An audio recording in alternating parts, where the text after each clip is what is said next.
عمل ہے وہ توبہ کا عمل ہے، استغفار کا عمل ہے۔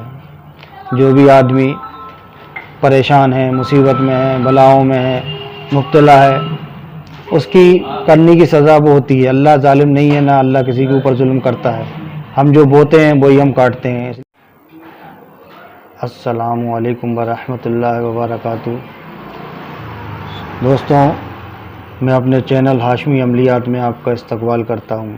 رمضان مبارک کا مہینہ چل رہا ہے اور آج نوچندی پیر کا دن ہے۔ آج سے اگر کوئی عمل شروع کرنا چاہے تو بہت ہی اچھا عمل کر سکتا ہے اور اس کو بہت ہی فیض مل سکتا ہے۔ جی، رمضان میں اپن کون سا عمل پڑھ سکتے ہیں اور کیسے؟ رمضان شریف میں ہر عمل پڑھ سکتے ہیں، کیونکہ رمضان شریف میں ایک تو سب سے بڑی بات یہ ہوتی ہے کہ اپن روزے سے رہتے ہیں تو روحانیت اور بیدار ہوتی ہے اور اللہ کا قرب اپن لوگوں کو حاصل ہوتا ہے، اس لیے وظیفہ جو ہوتا ہے وہ کامیاب ہو جاتا ہے۔ بزرگوں نے زیادہ تر بسم اللہ الرحمن الرحیم بسم اللہ شریف پر زیادہ توجہ ڈالی ہے رمضان کے مہینے میں اور عمل بتائے ہیں۔ آج نوچندی پیر ہے، آج کے دن سے اگر کوئی بسم اللہ شریف پڑھنا چاہے، بڑا عمل کرنا چاہے تو 19,000 بار روز پڑھنا چاہیے۔ اول آخر درود ابراہیمی 11 مرتبہ کے ساتھ 19,000 بار روز بسم اللہ شریف پڑھنا چاہے تو بہت بہترین عمل ہو جائے گا۔ آج سے شروع کر 40 دن تک پورا مکمل کریں۔ اس میں پرہیز جمالی جلالی کریں، گوشت، انڈا، مچھلی، شہد، دودھ، ان چیزوں کا پرہیز کریں اور عمل پڑھیں۔ اس عمل کے پڑھنے سے اللہ کا قرب حاصل ہوتا ہے، انسان کی روحانیت کھل جاتی ہے اور حضرت جبرائیل علیہ السلام کے پروں پر بسم اللہ الرحمن الرحیم لکھا ہے۔ جو یہ عمل پڑھتا ہے اس کو اللہ کا قرب حاصل ہوتا ہے، اس کی دعائیں قبول ہوتی ہیں اور اللہ کی معرفت اس کو ملتی ہے اور اس کے ہر کام میں برکت ہو جاتی ہے۔ جب بھی جو کام وہ کرے گا اس کام میں اس کی برکت ہوگی۔ اور سب سے بڑی بات یہ ہے کہ بزرگان دین فرماتے ہیں کہ اس کے اوپر علم کے خزانے کھل جائیں گے۔ دنیا میں جتنے بھی علم ہیں، ظاہری علم ہے، باطنی علم ہے، طریقت کا علم ہے، شریعت کا علم ہے، سارے علم اللہ پاک علم کے خزانے اس کے اوپر کھول دیتا ہے اور سارے خزانے اس کے اوپر کھل جاتے ہیں۔ تو بسم اللہ الرحمن الرحیم کا عمل بہترین عمل ہے۔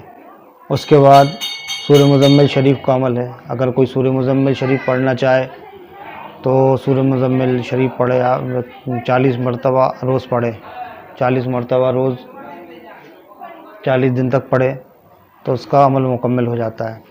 سورہ مزمل شریف بھی بہت اچھی چیز ہے۔ اس کی سب سے بڑی چیز جو ہے، اس میں نبی کریم صلی اللہ علیہ وسلم کی زیارت ہوتی ہے۔ سورہ مزمل پڑھنے والے کو بزرگان دین فرماتے ہیں کہ وہ شخص دنیا سے جب تک نہیں جائے گا جب تک اس کو حضور صلی اللہ علیہ وسلم کی زیارت نہ ہو جائے۔ حضرت سیدنا شیخ عبد القادر جیلانی بڑے پیر صاحب سورہ مزمل کے عامل تھے، بابا فرید سورہ مزمل کے عامل تھے، حضرت نظام الدین اولیاء سورہ مزمل کے عامل تھے۔ اور سورہ مزمل میں دست و غیب ہے۔ دست غیب کا مطلب یہ ہے کہ انسان کی جو چیز کی اس کی حاجت ہوگی وہ غیب سے پوری ہوگی، اللہ اس حاجت کو غیب سے پوری کرے گا۔ سورہ مزمل پڑھنے والے پر جادو، جنات، مسان، میلی ان چیزوں کا اثر نہیں ہوتا ہے۔ سورہ مزمل کے موکل پڑھنے والے کا حصار کر لیتے ہیں، جس سے وہ جادو سے، آصف سے، جناتوں سے اور بلاؤں سے حفاظت میں رہتا ہے۔ اس کی ہر پریشانی مصیبتیں دور ہوتی ہے۔ کتنی بھی بڑی پریشانی آ جائے، سورہ مزمل اگر پڑھنے والا سورہ مزمل پڑھنے جب بیٹھتا ہے تو اس کی پریشانی دور ہو جاتی ہے۔ میں خود سورہ مزمل شریف کا عامل ہوں اور مجھے جو کچھ مرتبہ اور جو کام جو بھی ملے ہیں آج سورہ مزمل کی برکت سے ملے ہیں، تو یہ بہترین عمل ہے۔ یہ عمل اپنے آپ سے پڑھ سکتے ہیں، کسی اجازت لے کے پڑھنا چاہیے؟ یہ عمل تو جو پڑھے جاتے ہیں بنا اجازت کے نہیں پڑھے جاتے، کیونکہ جب بندہ عمل پڑھنے بیٹھتا ہے تو اس کی روحانیت بیدار ہوتی ہے اور آس پاس جو شیطان ہیں، جنات ہیں، خبیث ہیں، جو بری بلائیں شیطان ہیں، وہ پڑھنے والے جب پڑھنے بیٹھتا ہے تو اس کو تکلیف ہوتی ہے تو وہ حملہ ور ہو جاتے ہیں۔ اور جب انسان اجازت لے لیتا ہے یا کسی سلسلے سے جڑ جاتا ہے، شجرے کے ساتھ وہ چیزیں پڑھتا ہے تو اس کے اوپر وہ حملہ نہیں کر پاتے ہیں، اس کا ایک حصار بزرگوں کی طرف سے بن جاتا ہے۔